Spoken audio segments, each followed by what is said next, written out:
Sorry, the dog's doing something, just pulling my wires out. So if I suddenly disappear, that's the dog pulling the wires out. So, hey, it's me, Vicky Marie.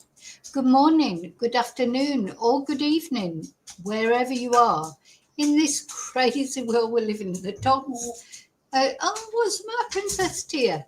The big dog, the German Shepherd. She's just having a little meltdown. I don't know. I think it's the heat. We're all having a meltdown. What do you think of my hair? So literally 2 minutes ago, I was in the bathroom. I was putting some perfume on, of all things. I quite often put perfume on before I come on stream, which of course, is ridiculous because nobody knows if I've got perfume on or not. And in the in my bathroom cupboard, I've got some spray hair paints. I've got all different colours, and I thought, oh, I'm wearing pink today. I love pink. Can't remember ever using that actual pink spray, so I had to spray. Well, it's nothing I can do about it now because I was literally due to start the live within 30 seconds. So I don't know if I'm really that keen on it. I think I might have gone a little bit mad with it. But anyway, there it is. So I'm in pink today. It'll make you smile if nothing else. You know what? My only purpose in life is to make other people feel better, I think. So if it makes you smile, good. But then it's sort of growing on me a little bit. Yeah, I do like it because pink is my favourite colour. Anyway, so now of course, we're going to talk about 3 things today which are entwined with cases. But they're also, I was doing the Sunday services, which I don't think I'm going to do the Sunday services like I used to. But I think there are moral, There are sort of lessons that we can learn from a lot of the cases that we talk about, aren't they? Things that are just part of most of the cases that we talk about, one way or another. They are human things that happen to us in life. We all have to deal with narcissists from time to time. We all have to find strength out of absolute. These are the things we're going to talk about today.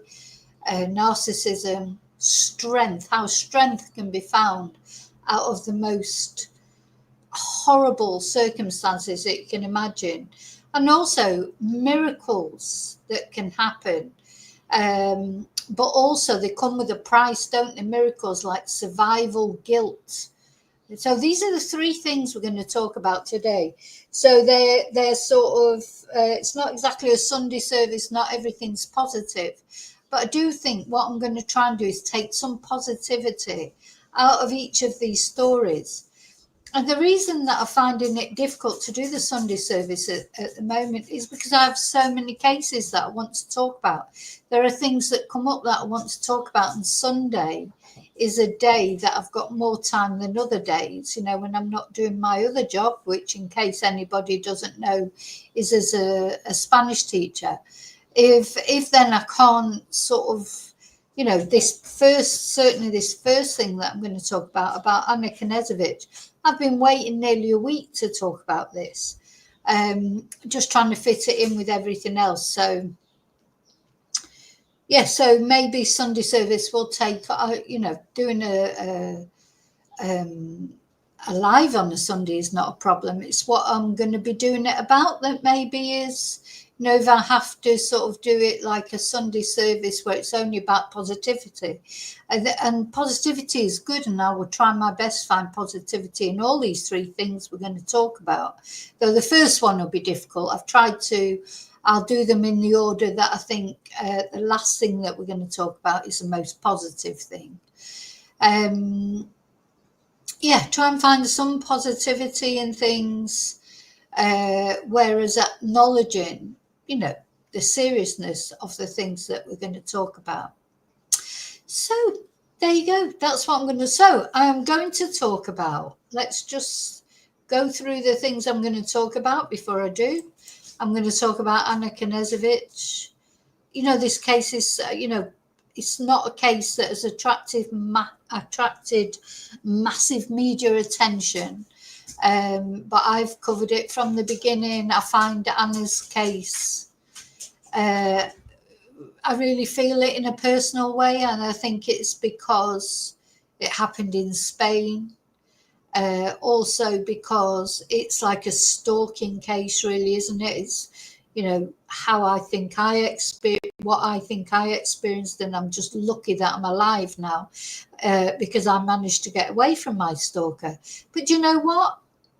Anna couldn't have tried harder to get away from her ex-husband. You know, she split up from her ex-husband. She couldn't have tried any harder, and he still got her. And the other thing that gets to me about Anna's case is how totally pointless it was, because nobody has profited out of this crime at all, you know, including the perpetrator. It's just, you know, I feel like we're at a point, and Anna's remains, of course, have not been found yet. That's what I pray for every day, that her remains are found and she's brought home to her family at least. But I identify with Anna, I think. So that's probably why I feel it in a personal way. And as you know, I cover crimes not because they're going to be, you know, popular on the internet. I cover them because I feel emotionally involved with them. So we're going to talk about Anna first. Then we will be talking about these poor little girls. This case is becoming known as like the Decker sisters. These poor girls murdered by their father. 3 sisters, Peyton 9, Evelyn 8, and Olivia only 5 years old. All murdered by their father, the absolute twonk, Travis Decker, still not been found. But we're going to find some positivity in that, although you can't believe that you could find any positivity in this case. But we're going to have a look at the memorial service that's recently been held, and the mother, Whitney, and the strength that, I don't know where she's got it from, but she's found some strength from somewhere. And then we are going to talk about this survivor of the India plane crash, which, you know, the more I read about him, it's like it is a miracle that this man survived. Not only just walked away, you know, we've got a video to look at. This is him. He actually just walked away from this plane crash that nobody else survived. I mean, he was injured, though I think when he walked away with his phone in his hand, which just gets to me, that's definitely what happens these days, isn't it? You can't separate anyone from the phone, even after a plane crash. But of course, his brother was sitting next to him on the flight. His brother died, and he's recently been released from hospital to help carry his brother's coffin. I'm going to talk about that to finish off. So thank you for watching, thank you for liking, thank you for being subscribers. If you're not subscribed, please think about subscribing. It's completely free. And thanks to those of you who go an extra mile. Thank you to my members. Thank you to people who buy me Ko-fis, send me PayPals, and buy merchandise, of course. So don't forget, my shop is open. My shop is on the Ko-fi link, and there are things there you might be interested in, merchandise. Thank you to those who've ordered. And, you know, if there's anything you want to personalize or suggest that goes in my shop, just let me know at my email address that can be found on this YouTube channel.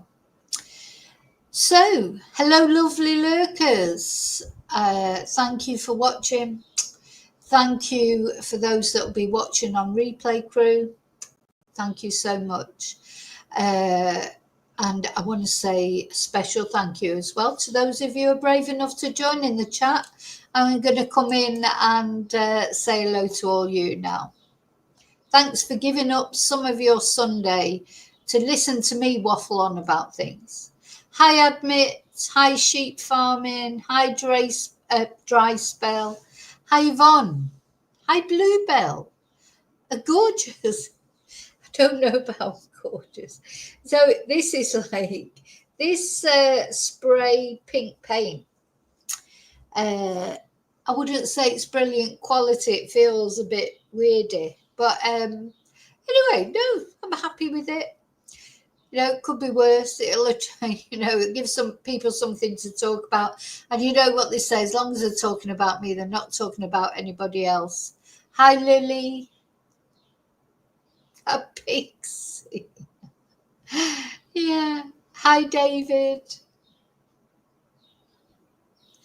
A lot of flows going on. Yeah, Anna's cases, just... Anyway, I'm going to talk about that in a minute.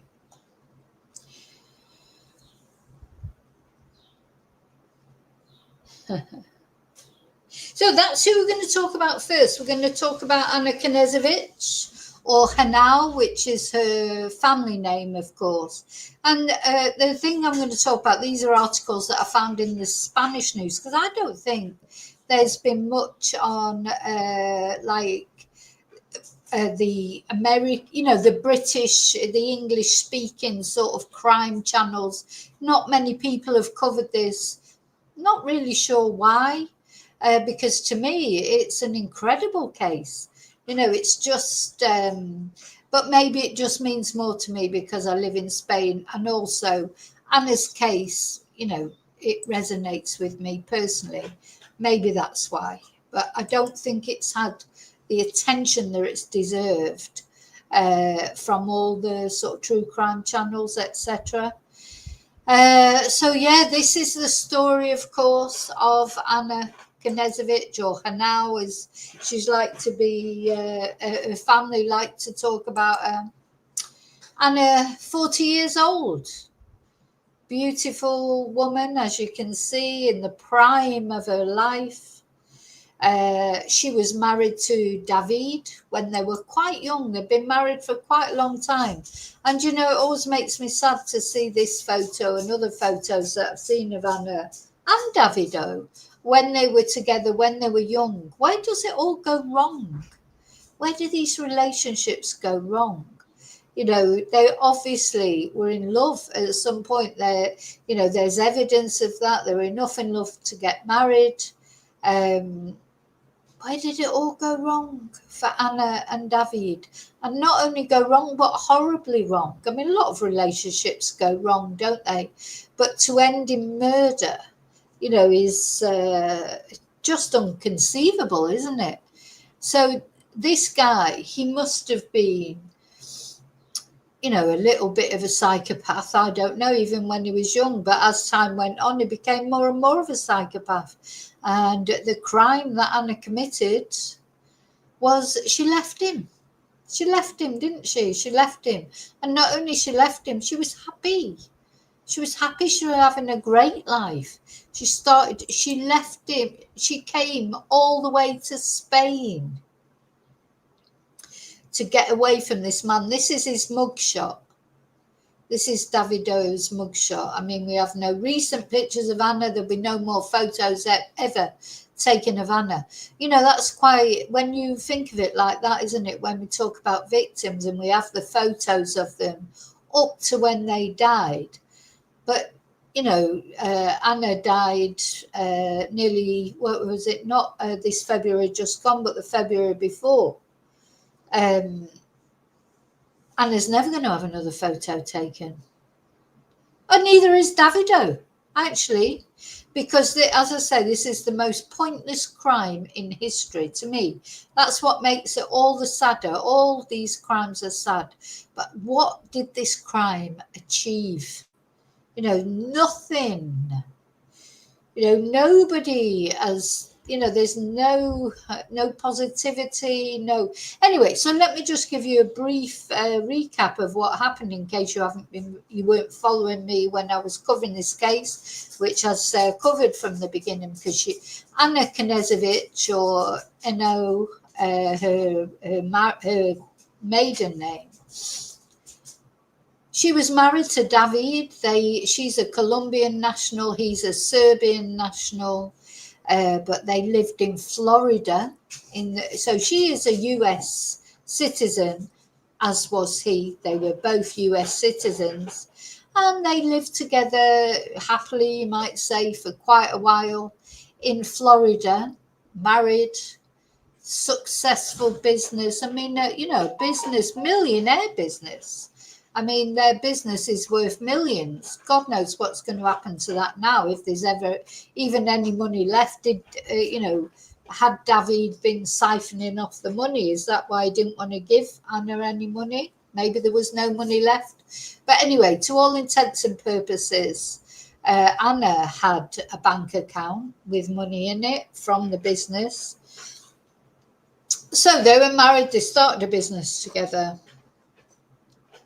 Was doing okay, but it seems like David, he was seeing other women. He treated Anna really badly. That's what we're going to see. And in the end, Anna, like a lot of women, as they get older, because probably when she's in her 20s, 30s or whatever, but she was 40 when she went missing. I expect being 40 as well, like that milestone of the 40th birthday, it's like you start thinking, don't you?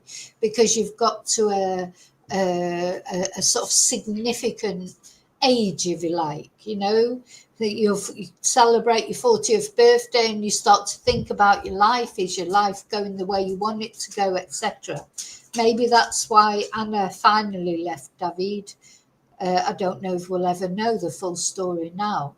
So she left him and she went to live in Spain, which of course is where I am. And I actually did go on location there to Madrid to see where the location where Anna disappeared. I've been in contact with Anna's best friend.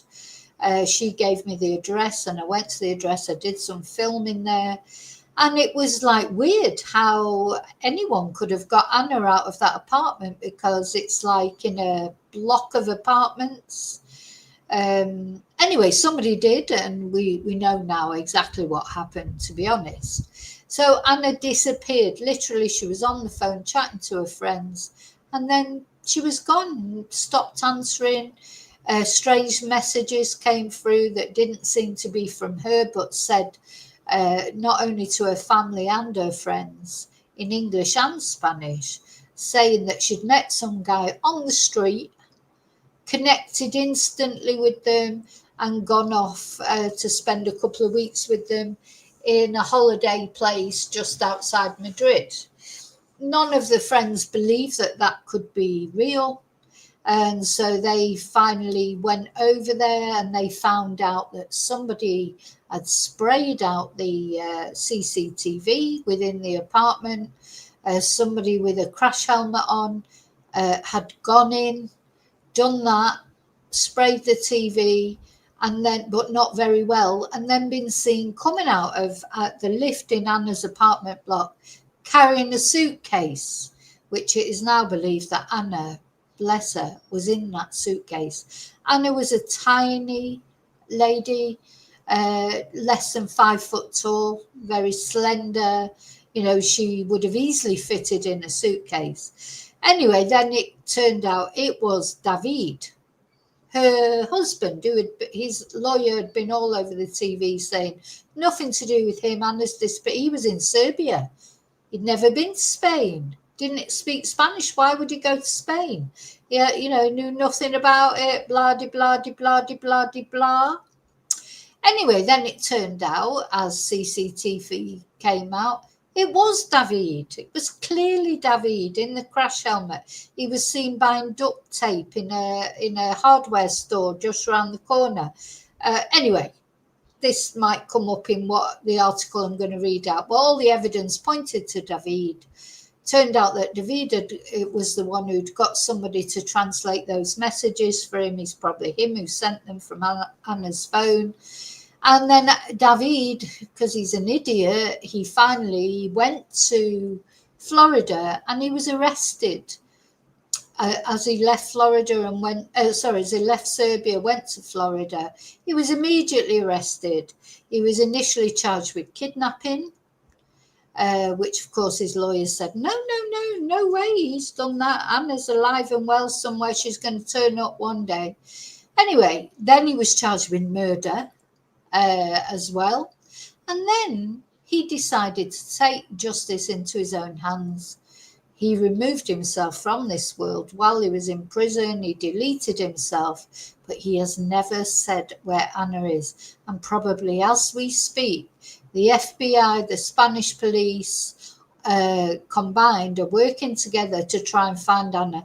I'm still hopeful that one day they will find Anna's remains. Because although now, of course, the case is dissolved now because he's deleted himself. So there is no case. There will be no trial. We probably would have been undertaking the trial this month, I think, or next month, or was it July or August? Anyway, the trial was coming up. There won't be a trial now because there's nobody to try. So I don't know what works as far as that's concerned.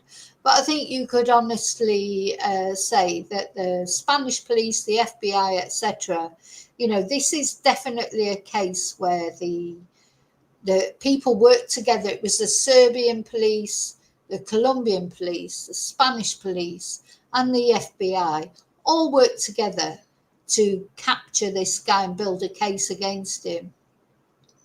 And my opinion is this man, he has deleted himself. Let me put a picture of Anna up in the corner, actually. Normally do that, and I forgot this time. That he has deleted himself because he realised the evidence that was stacking up against him, it was too much. So he realised he couldn't get, if he thought he could get out of it, he would still be here trying to pretend he hadn't done anything. Apparently he was laughing and joking in court, wasn't he? Anyway, so what I'm going to talk to you just briefly talk about today is, as I research Anna's case every single day. There's not a day that goes past that I don't look to see, has Anna been found? Is there any more developments? Is there anything? Because to me now, I feel like in a way justice has been served because David is, taking himself off from this world, has saved a lot of money with a trial. But it's not proper justice, is it? Because her family don't know where she is. He hasn't had to face people, etc. But anyway, at least he's not at liberty. So I check it every day. I check every day to see if there's any more news about Anna. And generally there isn't. But I found this article, which I'd say is in the Spanish newspapers, and that's what we're going to look at. So just make sure you're all right in chat. Hi Geordie. Yeah, there's a lot. Well, there's so many different theories. Some people think he took her to Italy, like they've been tracing his steps. They checked in Spain. He has been to Italy as well.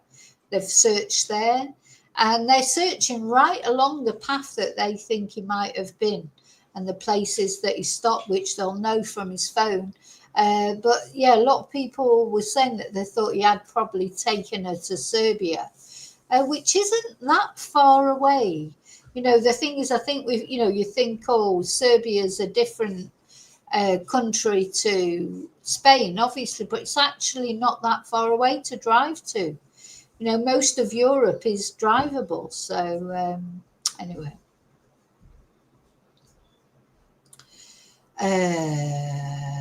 let's see. So let's have a look at the article.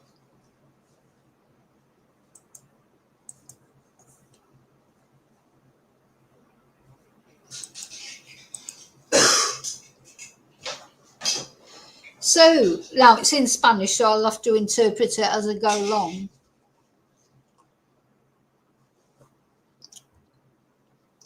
So the voice messages of Anna Maria before she disappeared.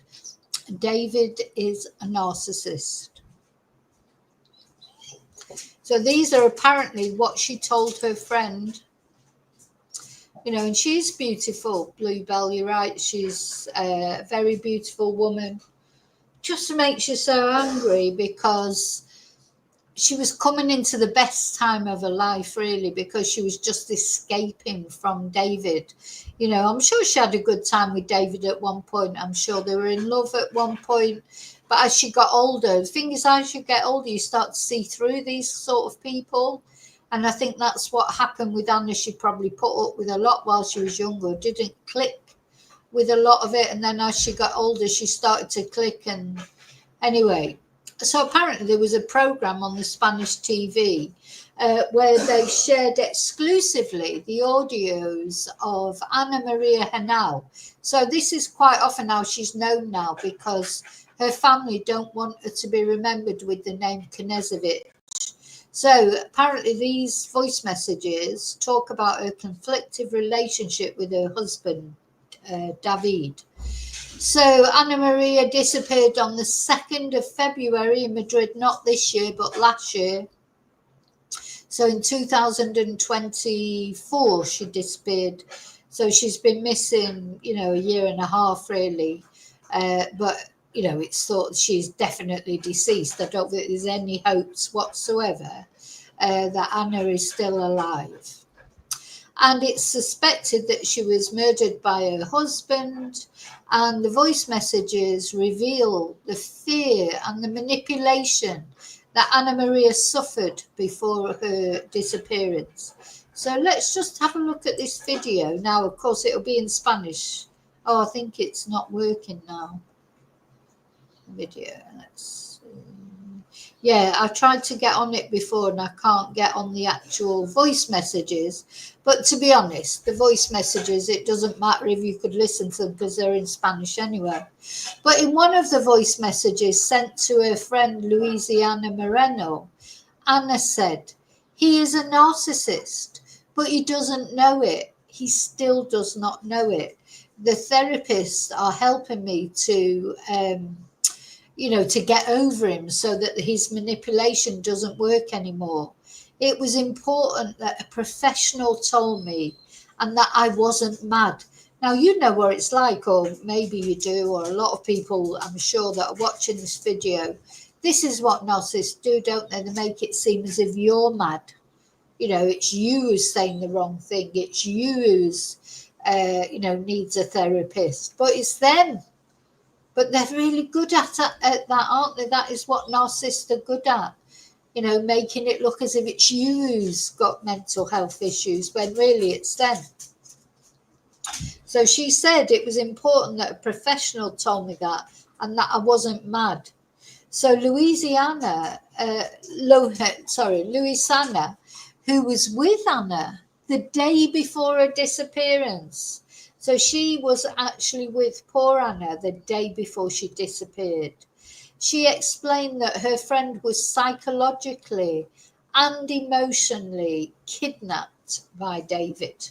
So before she was kidnapped physically, she was kidnapped. That's what sequestrada, maybe there's a better word I could use. She was taken over by David psychologically and emotionally before she was physically taken away by him. Another voice message reveals details on the therapy that Ana Maria and David were following. I advised her I advised or recommended to her a psychiatrist of psychoanalysis who worked with families and partnerships. We did therapy, 3 sessions. Oh, he had 3 sessions. I had 3 sessions. I noted that, again, he was deceiving me. He was using Tinder. So, this is just typical, isn't it? We know for a fact that he was looking for other women because the woman, he had that other Colombian woman that he'd got in touch with, she was the one that he got to translate the messages that he sent to Anna's family and friends.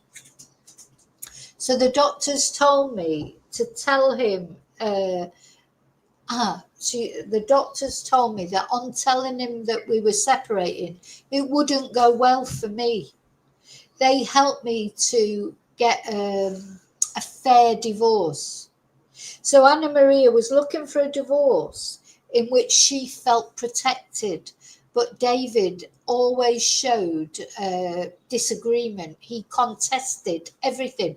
Now, do you remember, those of you who've been with me for a long time, you'll remember those very first things we watched from his lawyer in America saying, oh no, it's an amicable divorce. You know, they're not even using divorce lawyers. You know, it's all really amicable. Of course, David's got nothing to do with her disappearance. He must feel like a right idiot now. So he stuck up with for David, which is his job, I suppose, as his lawyer. But he insisted there was no acrimony whatsoever.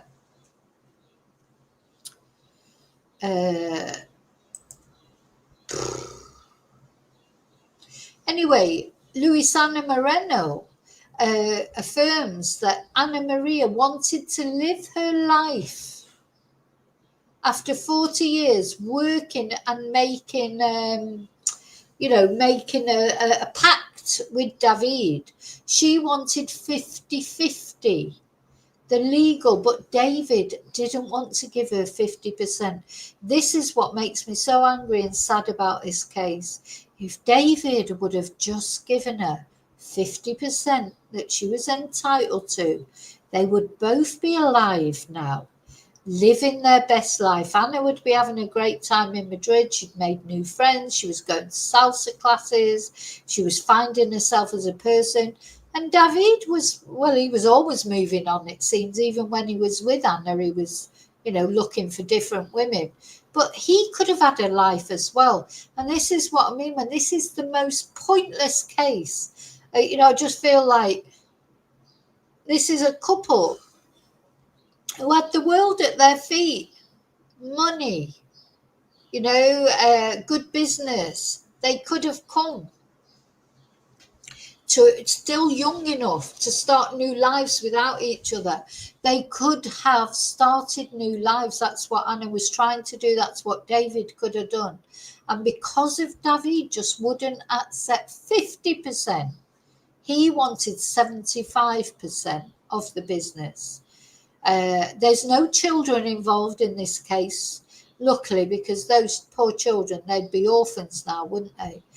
God knows what's going to happen to the money that these two have left behind. And in another video that I did, you'll see that it seems like David's family knew about what he'd done. They've protected him. It'd be disgusting if they received any of Anna's money. Anyway, in another voicemail, she expressed her frustration for the two-facedness of David. So in front of the therapist, he said to me that he was going to do everything for me, but later he changed. Why do you not sort of comply with what we were talking about? I don't want So I don't want that what I deserve. This is what Anna said. I don't want that what I deserve should go to another person or used to make more money. I just want my money. None of these things interest me. And this conflict reflected the manipulation, the constant manipulation that Anna Maria suffered. So, she knew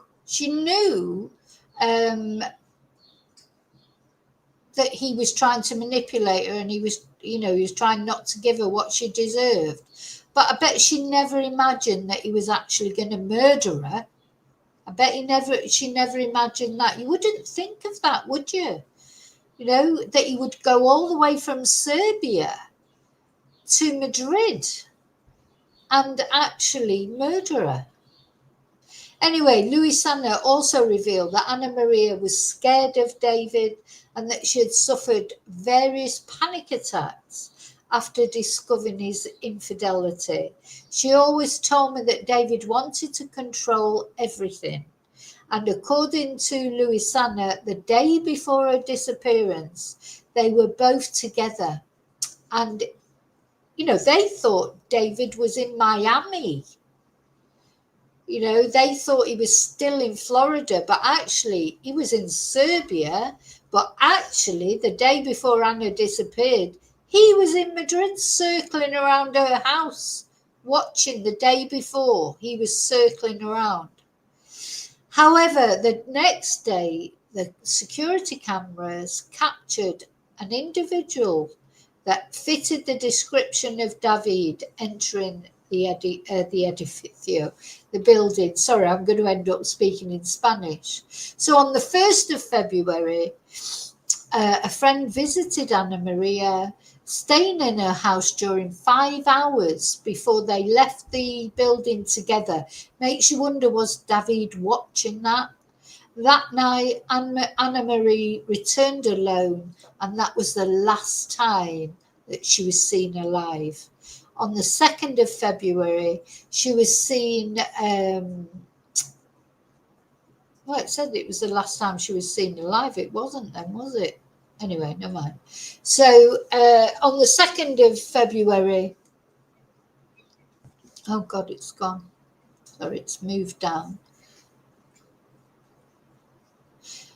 She was seen again entering the building with some flowers in her hand, but she never left again. So why are they saying that was the last time that... Oh, it's the last time her friend saw her alive. And then on the 2nd of February, she was seen going into the building with a bunch of flowers in her hand, but she never left again, or she was never seen leaving again. She did leave. She left in the suitcase, didn't she? And that's when the next day she sent this suspicious message to a group of friends saying that she had gone off to a sort of holiday home with some guy she'd met on the street. And anyway, they all said that this was not something typical that she would do. So anyway, the reason why I wanted to talk about this is I just wanted to show you that Anna knew that David was a narcissist, you know, but she probably never expected that he would go all the way from Serbia. She didn't even know he was in Serbia. She thought he was in Miami. She thought he was in Florida. You know, so I just wanted to tell you about that because I found that in the Spanish. There's a lot more information on the Spanish news than there is on the other news, probably because Anna was Colombian. But she, you know, she was an American citizen. So, poor Anna. And as I say, just the most pointless crime that I can think of that I've ever read about. You know what I mean? Hi, Angel. Yeah, of course 50-50 is fair. That's what she should have received, shouldn't she? You know, but this is it. So, you know, as I say, most pointless case I've ever seen. At the end of the day, this poor, it's just so pointless. You know, neither of them are here anymore. Neither of them can enjoy the money that they built up, the business they built up. It's just all come to nothing. She's deceased, he's deceased. There's still a mess left behind, you know, who was involved from his family. Are her family ever going to get Anna Maria's remains back to bury her properly? Where is she? You know, so it's a horrible case, isn't it? You know, like, but I do feel, honestly, I don't think the Spanish police will give up, you know, along with the FBI. I don't think they will give up until they've explored every possibility of where Anna might be. They'll be following David's phone, you know, all the way along his trip. She is somewhere. They will find her somewhere at some point, hopefully. That is my hope. But of course, there's going to be no trial now. You know, I don't know what will happen now as far as all that kind of thing. But anyway. Okay, so that's the first thing I wanted to talk about. Sorry, just need to.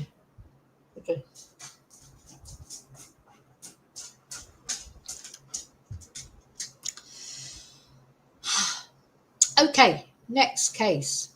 Next thing. Again, very sad. But also, I think there is some hope. Not hope. Hope's not the right word. We're going to talk now. Let me change the picture up at the top. So, God bless Anna. I hope that she is found. Just hope and pray. And honestly, I'm not exaggerating when I say there are some cases that really get to you. Anna's case is, I feel Anna with me all the time. And I think it's because it's Spain, because it's like a stalking type case. I feel really resonate with Anna's case, and there's not a day goes by that I don't think about Anna. And I mean that 100%. I don't think about her, and I just hope. I feel like she's crying out to be found. A lot of these missing people, that's how I feel. It's like they're calling out to be found. I just hope she is. Anyway, okay, so now we're going to talk about these three little angels, Peyton, Evelyn, and Olivia. And these are the Decker sisters. This is a case we've been following of this absolute twonk, Travis Decker. Just, I want, you can't even say, like, a man who killed his children. He's not a man, is he? Who is he? He's a nothing. He's a nobody. I can't wait till his remains are found, because I personally think he is dead somewhere. But anyway, time will tell. Just want him to be found, either taken for his justice in court, or just so that everybody knows that he's deceased. And we can just concentrate on these three girls. So this man killed his children, allegedly. And there was what we're going to look at is a memorial service that was held for these girls. And the thing that is incredible about this is the mother, Whitney. She did talk at the memorial. I don't know where she found her strength from. I really don't. She's lost these three girls. She was trying to fight the custody, because he was entitled to, I think it was a 4-hour weekend custody thing. When he didn't return the girls after the 4 hours, that's when Whitney knew something was wrong. But Whitney had been trying to stop him having custody, because Whitney knew about his mental health issues. She'd been to the this is Whitney. She'd been to the police. She'd been to the courts. She tried to stop him having, any sort of rights to these children, and she failed. So, I blame the courts for this as well. Now, of course, a lot has been said about the twonk, saying that he's got PTSD and this, that, and the other. Whatever, mental health issues. I'm gone past all these mental health issues. People deal with mental health issues every day, PTSD, worse things than he's probably been through.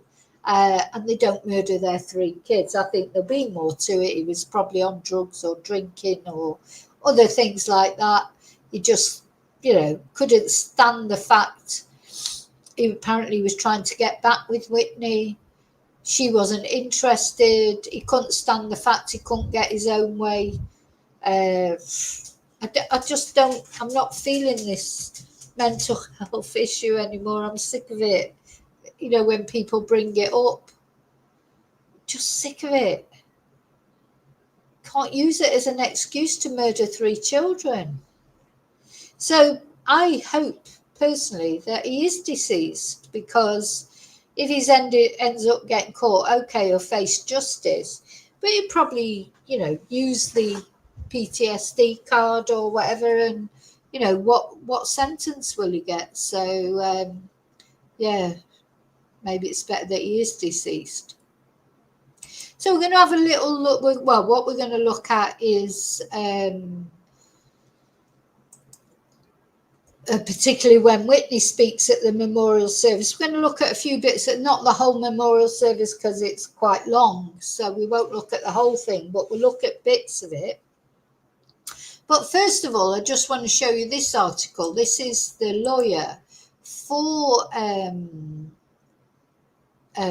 Whitney, and she believes that he's probably deceased.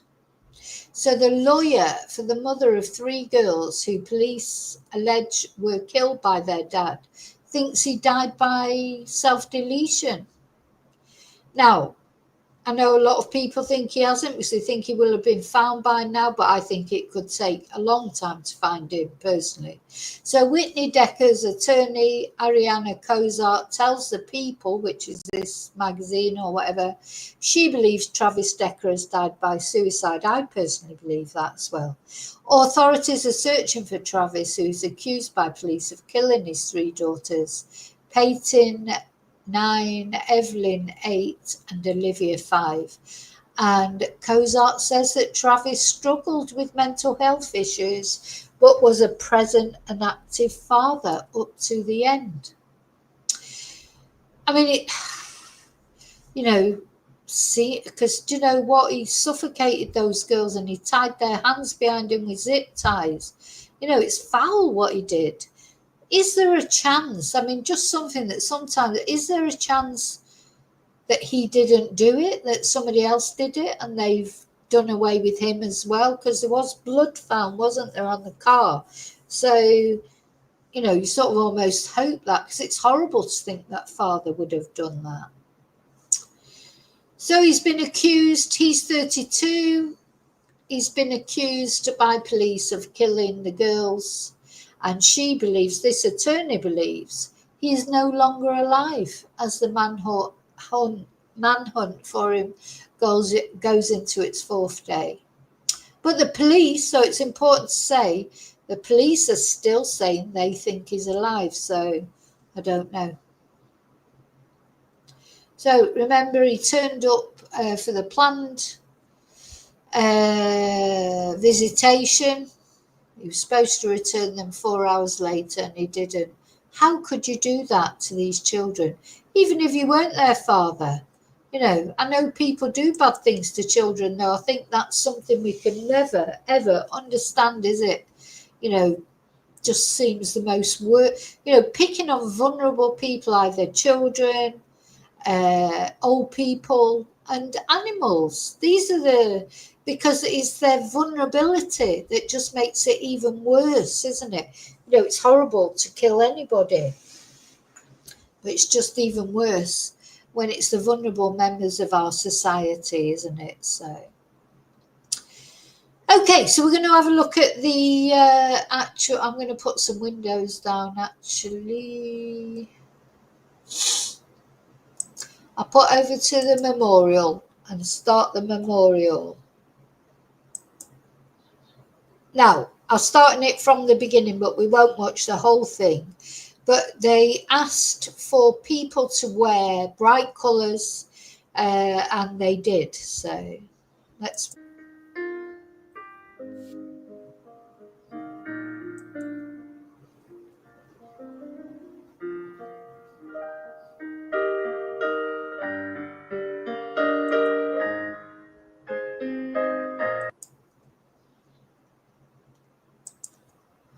Now I am turning the music down because YouTube doesn't like it when you play music. They can get sort of funny about it. I don't want them cutting it off or anything. So you can see there's quite a lot of people there, and they're all wearing the bright colours that they were asked to wear.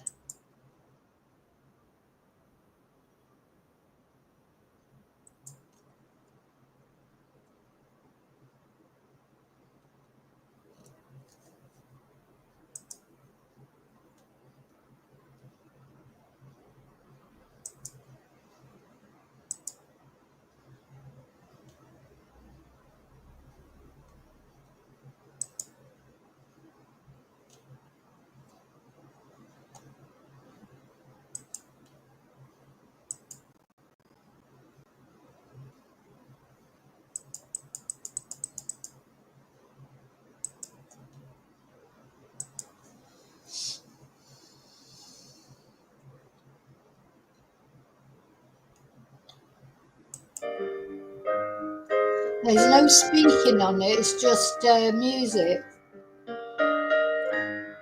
But anyway, I'm going to watch like the whole thing. Like, we're just going to watch little bits of it. One not defined by tragedy, but by love, laughter, kindness, and light. I had the privilege of sitting in the living room with Whitney and her family last week, and I told them I would only stay for 90 minutes. And after nearly 3 hours of hearing the family tell stories of the girls, I wiped the tears from my eyes, and I left that meeting with a deep love and respect for this family and an inspiring admiration of Peyton. Do you know, it's funny because I'm looking at him with his pink tie on. How weird that just before I started this live, I suddenly decided this pink spray, hairspray that I've had probably about 5 years in my bathroom cupboard. I just suddenly got it out and sprayed my hair. I think I was directed to do that by someone from above. I don't know. Strange. Evie and Olivia, I wish you could have been there with me, but I hope what happened in my heart that day will happen in your hearts tonight. As we journey through the story of Peyton, Evan, and Olivia, we will cry together, laugh together, and likely take inventory of our own lives. Listen closely to their stories, as each of the girls are unique and each has something to say to us. And finally, we are also here tonight to bear witness to something just as powerful as their light, your response. This community, all of you, have been a beacon in the darkest night. Through your acts of generosity and your prayers, your presence, and your love, our first responders, search and rescue, and tireless efforts of law enforcement, you have reminded us all, even in the shadow of something unthinkable, that the light still shines. I believe in a tragic time like this, that theology should take a back seat so that we can simply weep with those who weep. I know in a crowd this size, there are many different beliefs represented here, and we respect that. And at the same time, if you are comfortable, I would invite you to join me in a simple prayer. God, I pray that you would speak to our hearts through the lives of Peyton, Evelyn, and Olivia. May you use the light of their lives to help us see more clearly as we find ourselves tonight in the shadow of sorrow. We don't understand, our hearts ache, and we need each other tonight, and we need you. Amen. Amen. Well, every life is a story. So let's just have a look. There's a few people speak. The most important person I want to see who speaks, of course, is Whitney, the mother. Right, he's finished his. Let's see.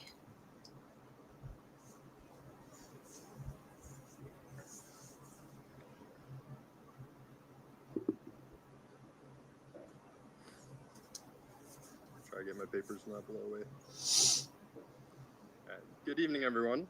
My name is Tyler Charlo, and for the past 2 years, I've had the absolute privilege of knowing Peyton, Evelyn, and Olivia. First as the site coordinator for the YMCA's after-school program, and later as a substitute teacher for each of their classrooms at Lincoln Elementary. Oh.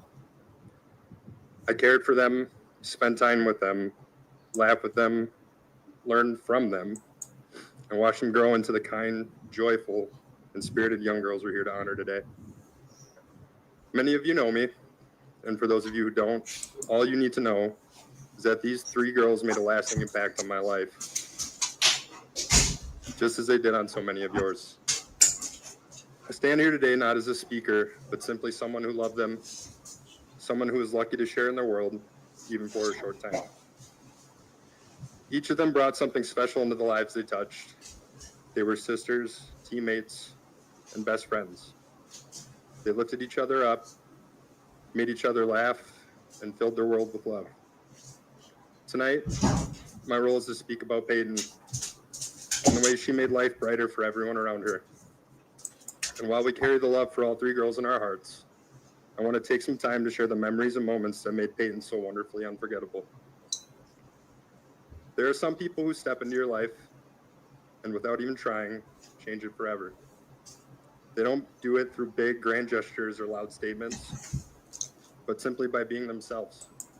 Now, I'm going to fast forward, no offense to him. If you want to watch the whole memorial, of course, it's on the internet, but it's just time constraints. Unfortunately, I haven't got time. I want to get really to the mother. That's the most important. Because the whole point of what I want to say is that I don't understand, the strength that this mother's got. It's amazing what strength you can get. Thing is, when bad things happen in your life, any of our lives, is how you do. You have to move on. We've seen that when we've had Rebecca Ramsey on. About talking about her son Dylan who died. It's not even a choice, Well, you always have a choice. You can decide you're not going to get up in the morning. You're going to go off and, I don't know, even do something to yourself. These are choices that you can make. Or you can choose, to honor your loved one's memory by trying to help other people, or just, going along like what Rebecca does, of course, as she lost her 13-year-old son, Dylan, didn't she, to drowning.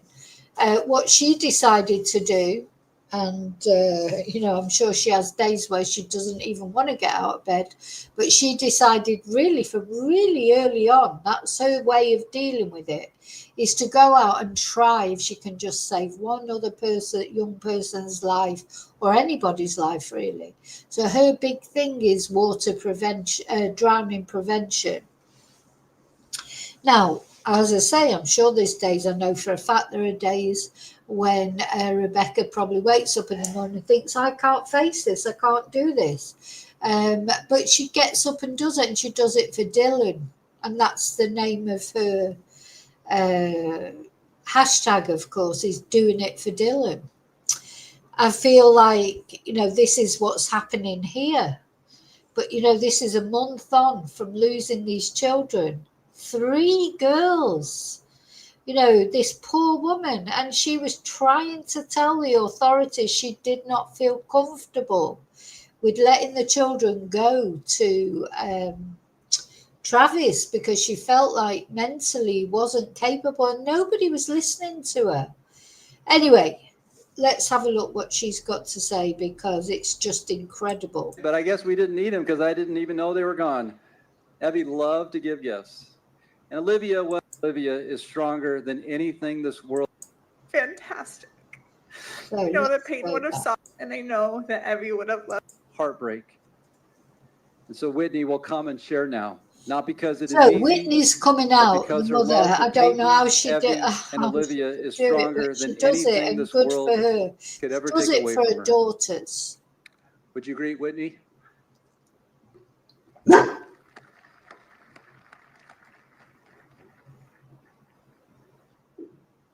I just have a short something to share.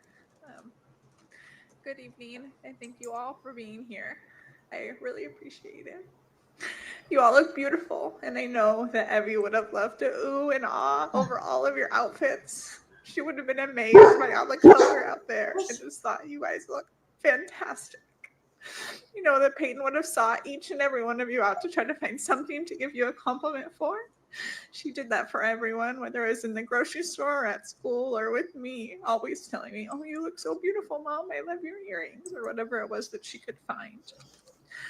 I wanted to share a means of connection the girls and I had that I think allowed them to have such warm and open hearts to the community around them. After my divorce, there were a lot of feelings flowing through my house. As you could imagine, me going through a divorce with 3 small, tiny women. Some of the feelings were easier to talk about than others. Through the girls' time with Children's Home Society and some incredible therapists, we discovered the 3 feelings. At night, during their bedtime routine, I would ask them what 3 feelings they felt during that day. No feeling too big or too small, and what was going on when they felt those feelings. For Peyton, she always had more than 3, consistently eager to tell me about every minute of her day. She was always interrupting her sisters to make sure I knew every single one. For Ev, we would talk about her feelings one-on-one, right at bedtime, because she wasn't always ready to share them with her sisters. And for Olivia, we were still working on how to describe all of her feelings, but beyond a shadow of a doubt, one was always happy. Even when I tried to avoid telling my feelings, which is so easy to do as an adult, I feel like, the girls, one of them would always say, "Wait, Mom, you didn't tell me what yours were," and make sure that I too would tell them what my 3 feelings were. I'm so thankful for the time that I had with the girls and how the 3 feelings allowed us to connect when the world slowed down. And it really gave me an inside look into their day. I believe doing this with them allowed them to come into the world with open hearts and kindness. I hope that you are all able to do some version of the 3 feelings with your loved ones. Thank you, everyone, for being here tonight and the outpouring of love that you have shown me and my family over the past few weeks. I truly hope that the legacy of the girls' lives lives in everyone's heart forever. They were incredible.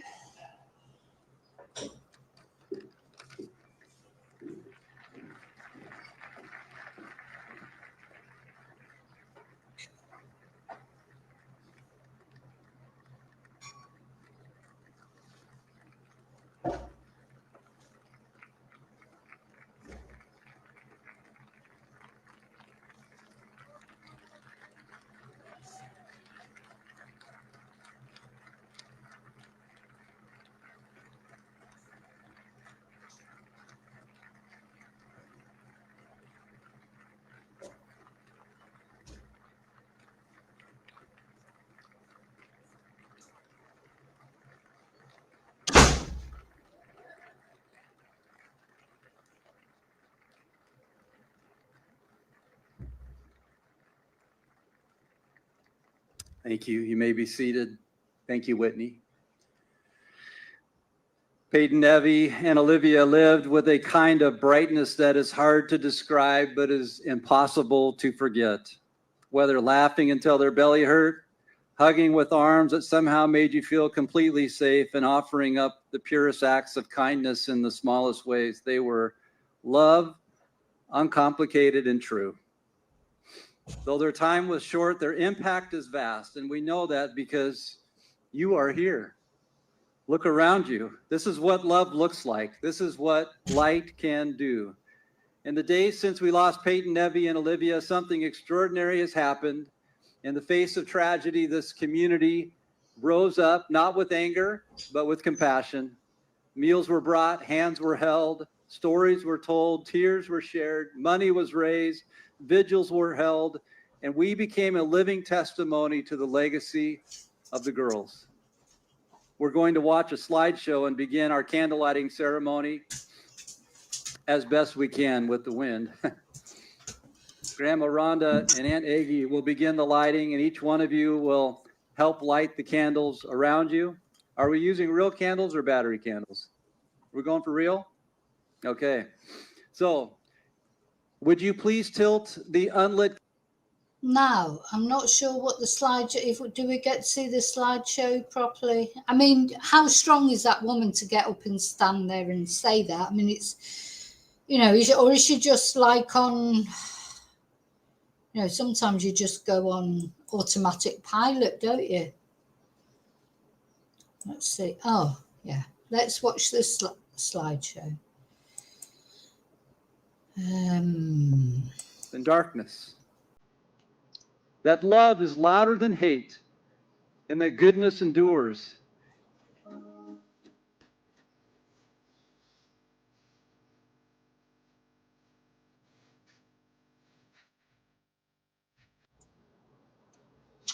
Turn the music down because I just don't know how YouTube will react to that. Just the important thing is obviously to see all the slideshow. I mean, you just can't believe it. 3 little girls gone, you know, and this, anyway.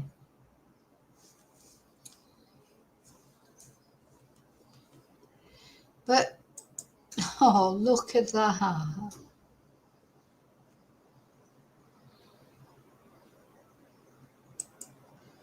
Oh.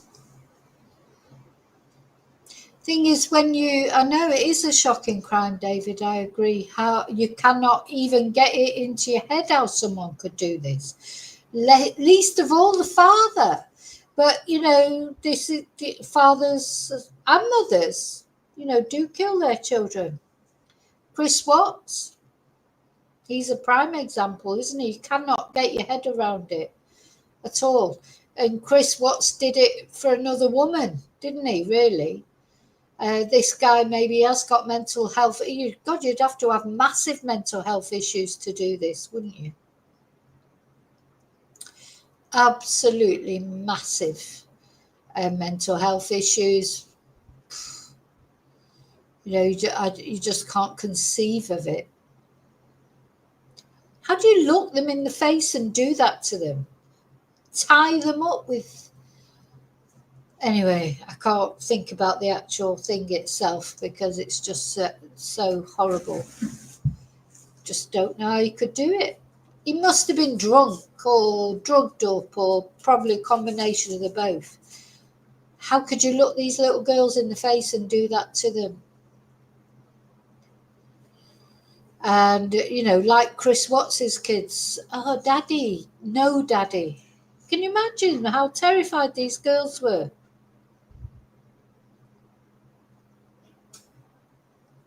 Their own father.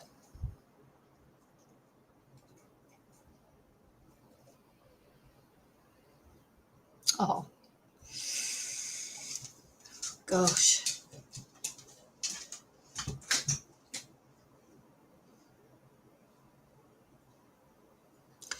Because you know what? It's a horrible world out there in lots of ways, isn't it? There's always people you've got to be careful of. Well, these people moving around while the slideshow's going on, how disrespectful are they? You know, you're always... There's people out there that you've got to worry about, but you expect to feel safe with your parents, don't you? At least if you can feel safe at home, maybe you're not safe anywhere else. But these little girls, they weren't safe with their own father. I don't think this... Oh. Oh.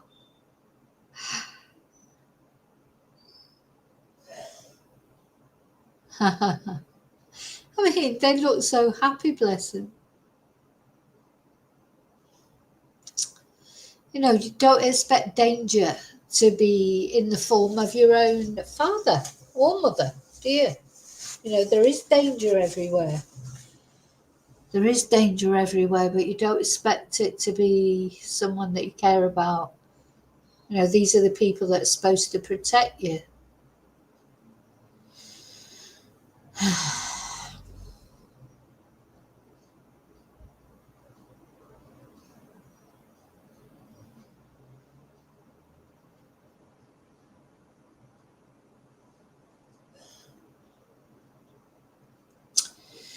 So, again, where is he? Where is Travis Decker? Is he alive or is he deceased? I think he's deceased. I sort of hope he is, really. Sit down, twat. Sorry. Oh, people are so disrespectful. They can't just sit down while the slideshow's happening. Now, it's interesting that they have put pictures up here of these girls with their dad. I don't know if I would have done that, but, you know, he was their dad after all, I suppose.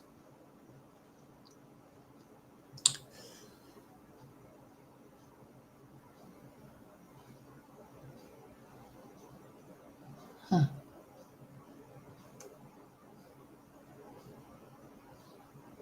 Oh, look at that. Sit down, you twat.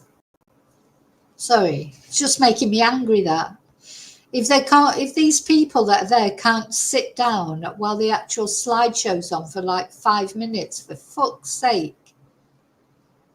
Disrespectful twats.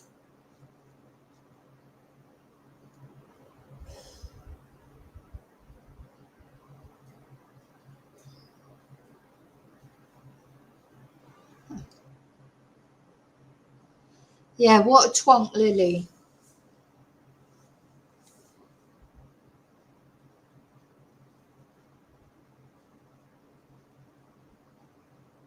It makes you wonder, is he, if he is alive, he could have gone to this, couldn't he? He could be lurking, because of course there's this big talk about him possibly being, he's a survivalist and he can do this, he's like fucking Superman or something. I don't know if he's that good really, to be honest. But it's quite scary to think that it could be there lurking around, couldn't he?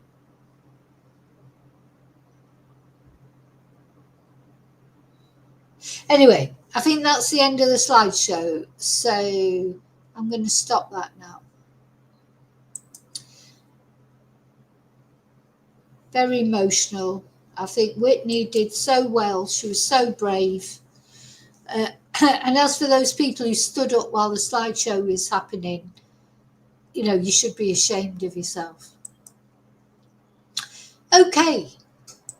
So, let's see. When is he going to turn up, this guy? Is he going to turn up, or is he deceased? It's been quite a long time already. Strange that he's not been found. That's what makes a lot of people think that it might still be alive, because he's moving. But of course, we saw that terrain. He could be anywhere. So, don't know. Okay, so now I'm going to put a few... close a few windows, and we're going to look at the last thing that we're going to talk about. I've tried to finish on the more positive thing. I mean, it's not positive really, because, a lot of people talking about this plane crash and the one survivor. But of course, a lot of people died, including this poor guy's brother who is sat next to. But it's a bit of a miracle that this guy, I need to look at his name before I try and pronounce it, because I can't, sorry, no offense, but it's an impossible name for me to pronounce. So the guy who survived this Indian plane crash, let's see, what's his name? Kumar. Maybe I should just stick to, I can manage his first name, Kumar. Vishwas Kumar Ramesh, his name is, isn't it? And he survived. Unbelievable. He literally walked away from this plane crash, apparently. So let's see the footage of him, as it seems, just literally walking away. Unbelievable. So those of you who don't know, I think we looked at this case. This was this horrible crash, this plane that took off in India.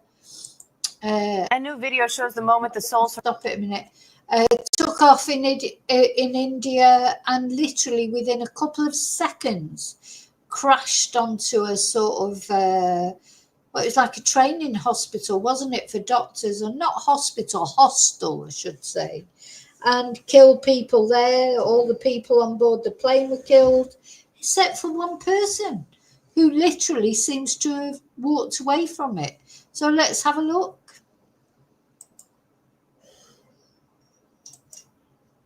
A new video shows the moment the sole survivor of last week's Air India plane crash walked away from the scene. So this is apparently him, literally, as the plane crashed into the hostel and it broke in half. He was sat in seat 11A, which now everybody wants seat 11A, next to the emergency exit. And he's literally come walking up. He's still got his phone in his hand. He's probably in shock, to be fair. Watch as he just walks into the street away from that fiery crash site, apparently talking on his phone before being rushed to a hospital. His brother was among the 271 people killed in that crash. Both black boxes have now been recovered. There's still no word on what caused the crash. How did he survive? A new video shows the moment the and the thing is, I think when he first emerged, let me put it on a smaller thing, it's probably better. When he first emerged from the crash, I don't think people realised that he'd actually got off the plane. You know, he come walking out, looking at his phone, talking on his phone, it looked like. And I don't think people realised that he actually had been on that plane. You know, they just thought he'd been in the surrounding area. sole survivor of last week's Air India plane crash walked away from the scene. Watch as he just walks into the street away from that fiery crash site, apparently talking on his phone before being rushed to a hospital. His brother was among the 271 people killed in that crash. Both black boxes have now been recovered. There's still no word on what caused the crash. Yeah, we still don't know what caused this crash, don't forget. So the investigations are taking place, but we don't know. We don't know yet what actually caused the crash. But yeah, this guy survived. He's the only survivor. Let's have a look at this now. So this is when he was in hospital. I think he was in shock there when he came out. He must have thought, oh, it must have felt like a dream or something.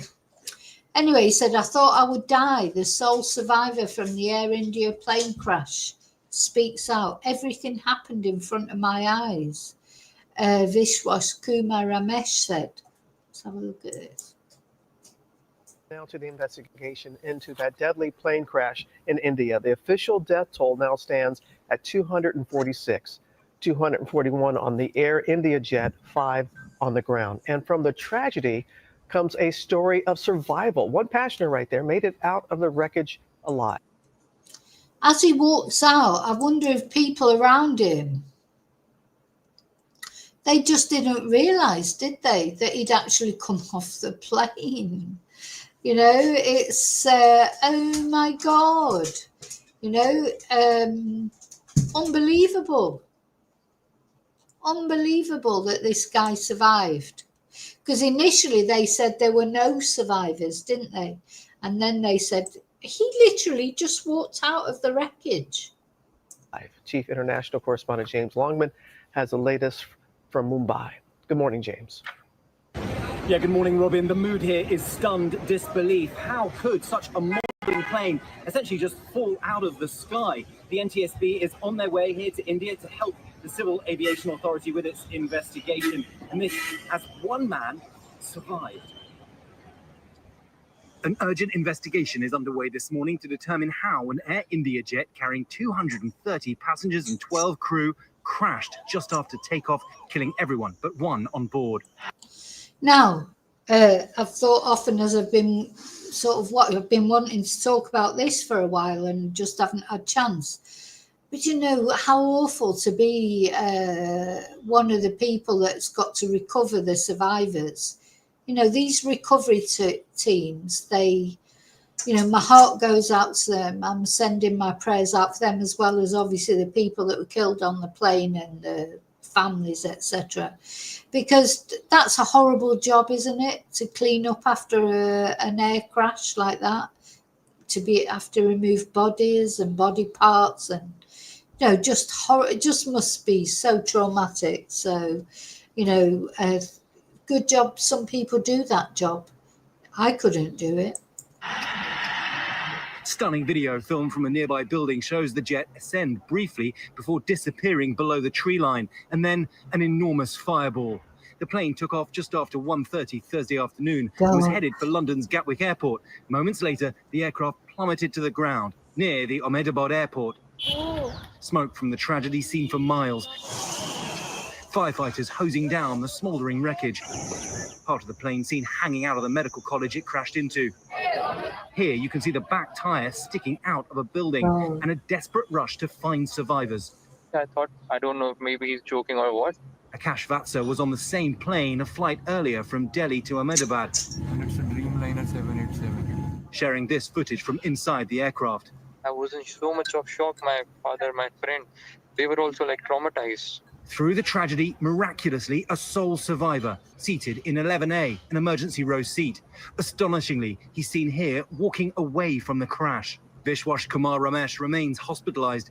His family, meanwhile, beyond grateful. When he was on the runway, my dad called him, and So he's British. He's a British citizen. Him and his brother were on that plane. But he's got other brothers here in Britain, and this was an interview with one of the brothers. So he walked away, but his other brother died. So this must be like a mixed feelings with this family. You know, Indian families, they have they tend to have big families, don't they? You can see here all the family are together. Of course, they value their extended families as well, which is great. And they're all there, and it's like a mixed, it must be in sort of such a mixed emotion. You know, so grateful that one brother is alive, but the other one's deceased. That brother that survived, he's going to go through survivor's guilt, because it'd be like, why did I survive? Why did my brother not survive? Could I have done anything more to help him? Oh, I mean, so although it's a positive thing, now there were a lot of other people on that. Now, one thing I'm going to go into in a video, again, it's on the list, but there was another British couple. Did you see the two guys that are in a relationship? They made a video before they got on that aeroplane. They're very spiritual. They were very spiritual people, and I see them on TikTok all the time now. And I'm going to do a special video about those, because they made a video at the airport. You know, they were looking forward to. They'd had a brilliant time in India. They were on the way home. But I'm not going to talk about that in this video. There's also other things are coming out now of families that were on there, more information about the victims. And I am planning on doing a video about that. But I just wanted to say, it's not that I've forgotten about them. I want to talk about them. But I'm not talking about in this video. This video is about the miracle of the guy surviving. But yeah, so this was the family. I think they're in London, aren't they? And Vishwa said, "Oh, we're going to take off soon." And then literally like 2 minutes later, he video called my dad. As he crashed, he said, "Oh, our plane's crashed." All of that. I don't know where my brother is. I don't see any other passengers. I don't know how I'm alive, how I exited the plane. Although Ramesh was seated. Now, Ramesh, that was probably who he was on the phone to. As he came out of the phone there on his video call with the phone in his hand, that was probably his dad that he was talking to then. In that emergency row seat, experts say there's no safest seat on passenger planes. This is the first fatal crash involving a Boeing Dreamliner since it entered service in 2011. Aviation experts raising concerns about the engines after seeing the nose of the plane pointed up in the moments before disaster, pointing to an issue of thrust. Thrust, These jets I are said that. built to be very carefully designed to not have. No, I'm not trying to be a know-it-all, but I literally said that in a previous video. It seemed like they tried to do the thrust and there just was nothing there. And it might be probably, it just reminded me of, I've had so many old cars in my long life. And that's how it is when they start to go, isn't it? It's like the engine just loses power and you're doing the accelerator, but it's just not happening. That's how it looked like, wasn't it, with that? And but I don't know what the reasons are that would cause that. Oh. Now to the investigation into that deadly plane crash in India. The official death toll now stands at 246, 241 on the Air India jet, 5 on the sorry, I think it went back to the beginning. But anyway, let's just carry on. And from the tragedy comes a story of survival. One passenger right there made it out of the wreckage alive. Chief International Correspondent James Longman has the latest from Mumbai. Good morning, James. Yeah, good morning, Robin. The mood here is stunned disbelief. How could such a modern plane essentially just fall out of the sky? The NTSB is on their way here to India to help the Civil Aviation Authority with its investigation. And this as one man survived. An urgent investigation is underway this morning to determine how an Air India jet carrying 230 passengers and 12 crew crashed just after takeoff, killing everyone but one on board. Stunning video filmed from a nearby building shows the jet ascend briefly before disappearing below the tree line, and then an enormous fireball. The plane took off just after 1:30 Thursday afternoon and was headed for London's Gatwick Airport. Moments later, the aircraft plummeted to the ground near the Ahmedabad airport. Smoke from the tragedy seen for miles. Firefighters hosing down the smouldering wreckage. Part of the plane seen hanging out of the medical college it crashed into. Here you can see the back tire sticking out of a building and a desperate rush to find survivors. I thought, I don't know if maybe he's joking or what.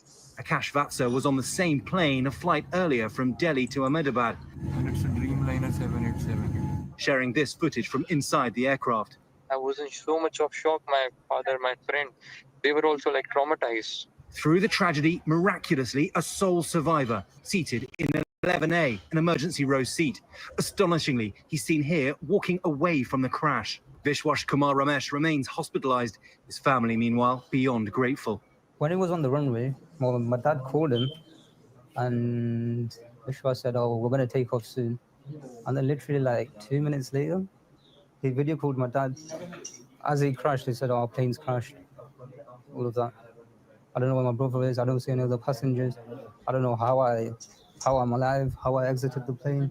Although Ramesh was seated in that emergency row seat, experts say there's no safest seat on passenger planes.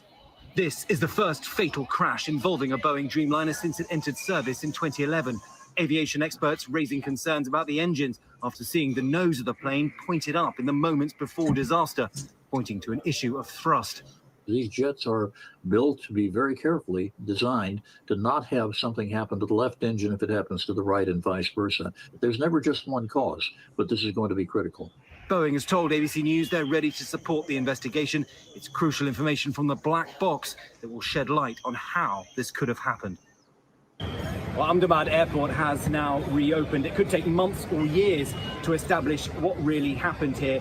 The United States has vowed to help any way it can. Yeah. Oh, well, we can't rely on the United States for anything, can we? You know. Well, not in my opinion, anyway. In the meantime, we turn to the other major news this evening, the new video of that horrific crash, an Air India passenger jet just moments after taking off from the airport in Western India, bound for London. The first ever crash of a Boeing 787 Dreamliner in the air for only 30 seconds. At least 246 people killed. And tonight, the incredible story here of that lone survivor, the miracle in seat 11A. Surveillance video showing the last moments of the flight about 30 seconds after liftoff, seeming to lose power. You can see the plane dropping in the sky, disappearing behind buildings, and then exploding into a massive fireball. 242 passengers and crew on board, the plane crashing into a medical college, destroying a dorm and killing several people on the ground as well. Firefighters and rescuers battling those flames, working to untangle the wreckage, trying to recover the bodies inside. The plane breaking up, the tail lodged right into a building. The black boxes are in that part of the plane. They're hoping they unlock some of this mystery. And tonight, what we're learning about that miracle survivor, the man sitting in seat 11A, you can see walking away from the crash, saying he has no idea how he survived this. ABC's chief foreign correspondent, Ian Pannell, leading us off tonight from London's Gatwick Airport, where that plane was supposed to land. Tonight, the chilling final moments of flight AI 171, the London-bound Air India jet roaring down the runway. But immediately after takeoff, the plane struggling to climb, appearing to lose engine power, plunging into a residential neighborhood in Ahmedabad, India, exploding in a massive fireball about 30 seconds after takeoff. Video filmed from a nearby building showing the horror unfolding. The plane, loaded with jet fuel and 242 passengers and crew on board, headed to Gatwick Airport in London. Plumes of thick black smoke billowing from the crash site. Firefighters spraying water on the burning wreckage. The plane slamming into a medical college during lunchtime. You can see the abandoned meals on the tables. Shocking images showing the tail sticking out of a building next to a mangled landing gear. Debris scattered for blocks. At least 246 people killed, including several medical students on the ground, authorities say. And tonight, after police initially said there were no survivors on the plane, Air India making a stunning announcement. One person on board survived. Extraordinary video appears to show the sole survivor, Vishwas Ramesh, limping away minutes after the crash, smoke billowing in the background. He reportedly told local media he doesn't know how he made it out alive. His family here in Britain speaking out tonight, grateful Vishwas survived, but tragically his brother AJ still missing. When he was on the runway, well, my dad called. Now, it's ironic when they say his brother's still missing, because they've got his brother now, because they've buried him, because he helped to... he's been released from hospital. He's just got cuts on his face, and you know, it is a miracle, and it is a mystery. How did he survive? You know, but anyway, it's all to come out, isn't it? It's all to come out. We don't know the full story yet. We shouldn't speculate, really.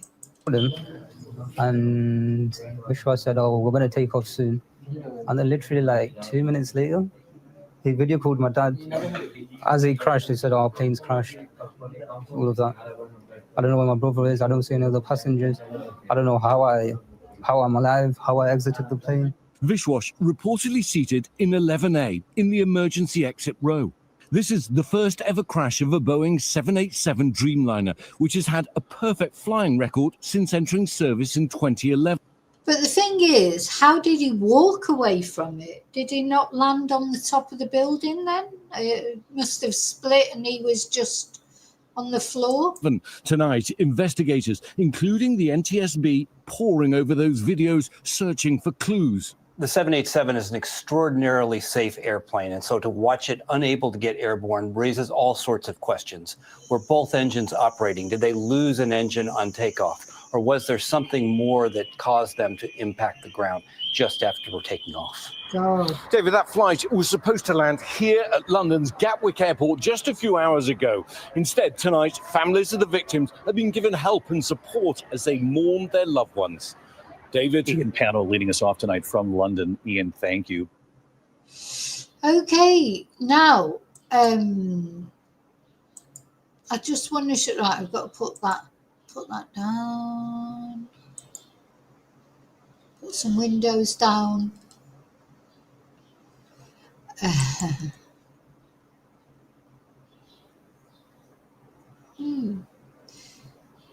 Dear me.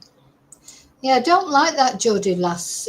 They shouldn't be allowed to do that, should they? No, they shouldn't be allowed to put on these graphic pictures. Unfortunately, on X, you can get to see all those things. But so I just wanted to show. So he was discharged, and this is a photo of him helping to carry his brother's coffin. His brother has been buried in India, apparently. But the other thing I want to show you is there was a big,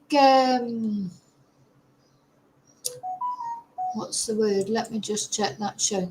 There was a big hoo-ha in India because this person, Suchitra Krishnamurthy, faced a backlash for claiming that the Air India crash survivor was lying. But they've since deleted the post and issued an apology. Now, you know, there'll always be these kind of things. I mean, it just looks so incredible that this guy could just walk away, didn't it? But at the end of the day, he has got injuries. He's got injuries, but they're just not very severe injuries. What was she trying to say? Anyway, this woman, Suchitra, I'll just say her first name, faced severe criticism after alleging that Vishwas Kumar Ramesh, the sole survivor of the Air India plane crash, fabricated his survival story. But then where was it? Why? No. He can't have fabricated it because his brother's dead, isn't he? You know, you could see that somebody could fabricate. People do things like that. Was he pretending he'd been on the plane? But I just can't see it. His brother has now been buried. Why would he do that? Anyway, she questioned his mental state in a now deleted text following public backlash and verification of Ramesh's survival by the civil hospital. She issued a public apology retracting her statement. Also, she's an actor and singer, apparently in India. She stirred quite the controversy this week after she claimed that he was lying about his ordeal. And amidst mounting criticism of her harsh tweet, questioning the authenticity and the mental stability of him, the lone survivor, she deleted the post and has now issued a public apology. And she said, I took out my last tweet on the Air India crash survivor. It seems to be false news. I mean, there's loads of that false, didn't she look into it before she said it? I mean, oh my God, you've only got to go on bloody TikTok and there's loads of people saying, oh, there's something not right about this or blah, blah, blah, blah, like they do. But, there's no evidence that it's not true. In fact, I think as they said there, it's been confirmed by the hospital. Okay, so she's apologized, and she said, because what she actually said on her X account or Twitter account was that he was fabricating his story about surviving the crash. And she went on apparently to say that the man deserves not only some serious punishment, but some mental asylum time if this is true. But you know what? Why tweet it before you knew whether it was true or not? If it turns out in the future there isn't true that he was on that, well, I'll be the first one to say it, but I won't be saying it until I know for certain. Odd, isn't it? Let's have a look at this.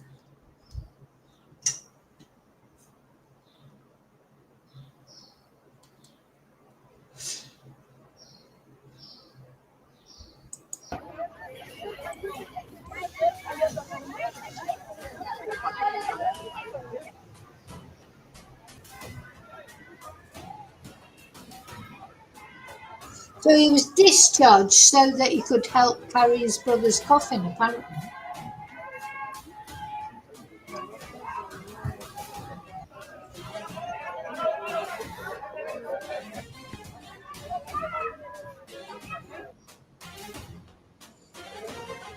There he is.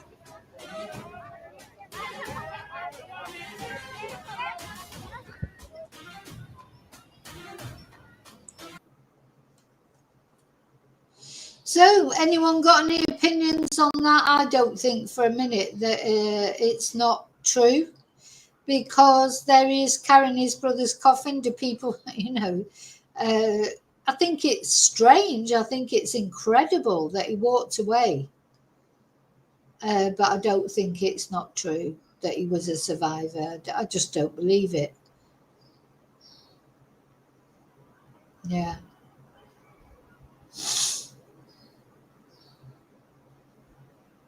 I mean, strange things do happen, don't they?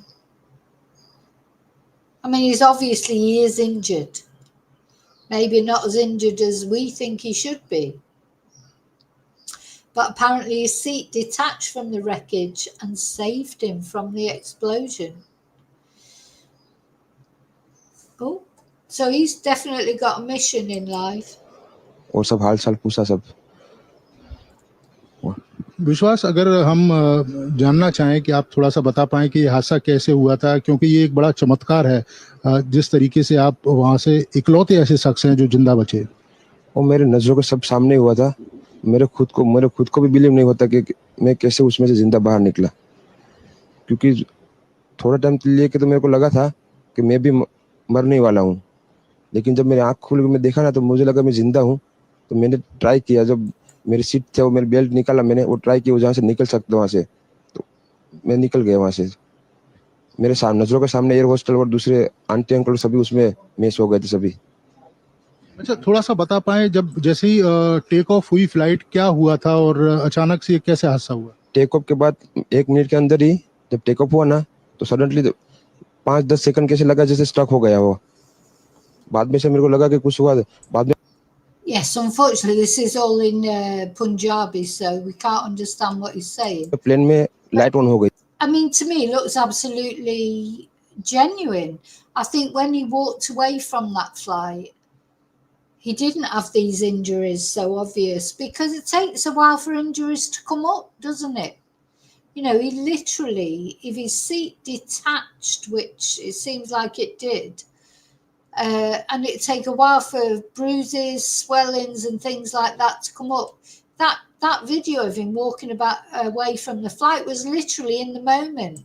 Green और white, बाद में वो पता नहीं वो plane take off ज्यादा करने के लिए वो रेस तो बोलते हैं क्या, रेस दिया होगा ऐसा कुछ, और सीधा स्पीड में ही घुस गया जहाँ वो क्या था वो हॉस्टल था, एक हॉस्पिटल का। हाँ, हॉस्टल में।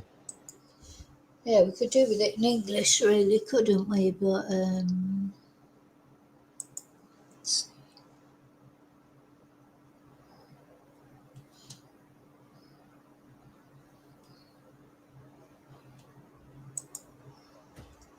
oh, this was the president, when the president came to see him.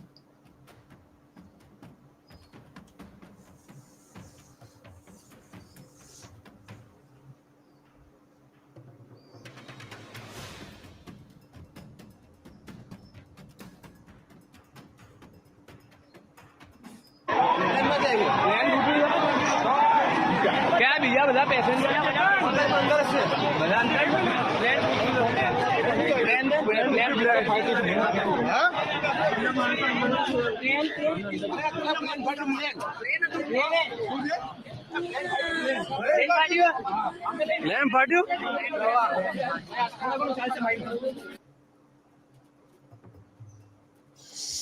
Yeah, there's plane tickets there and what have you, so I don't think there's any reason to believe it's not true.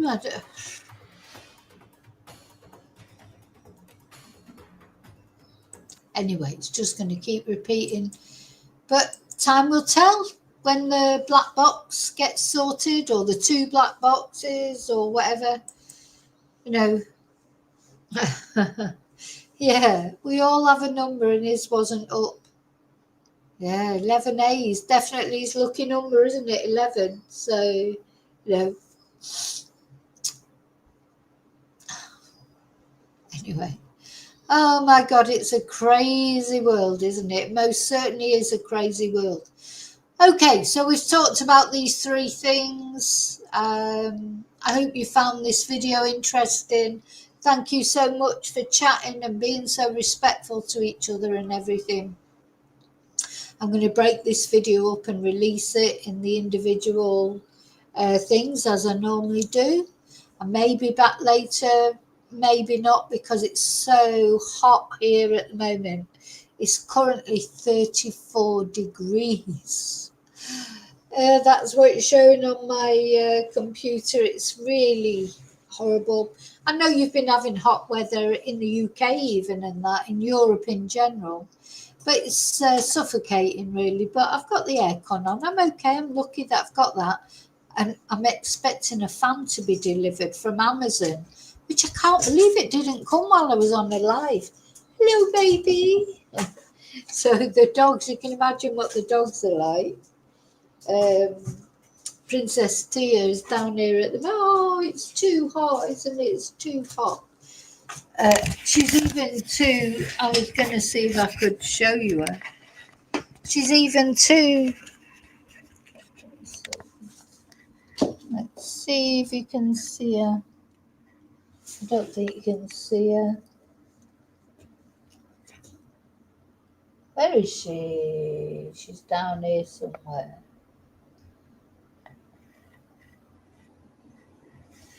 Why can't I see you on the...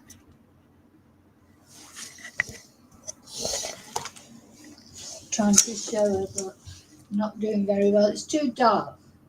It's too dark down there. You can't see her. See all my flexes and stuff. It's too dark to see you, isn't it, baby? Anyway, never mind. Sorry. No, it's not happening. So I hope you all. So yeah, I'm expecting a fan to be delivered from Amazon. I'm surprised it didn't come in the middle of the live. That's what normally happens, isn't it? How amazing that they didn't, because there would have been a lot of barking then. But I'll see you really soon in the next video. Please take care. Thank you for watching. Don't forget to like, subscribe for updates on all the cases that we're covering. I'll see you really soon in the next video. Excuse my pink hair. Actually, it's sort of growing on me because it goes with my earrings, goes with my top, goes with my one pink nail. Okay, I'll see you really soon in the next video. And until then, may your God go with you. Bye.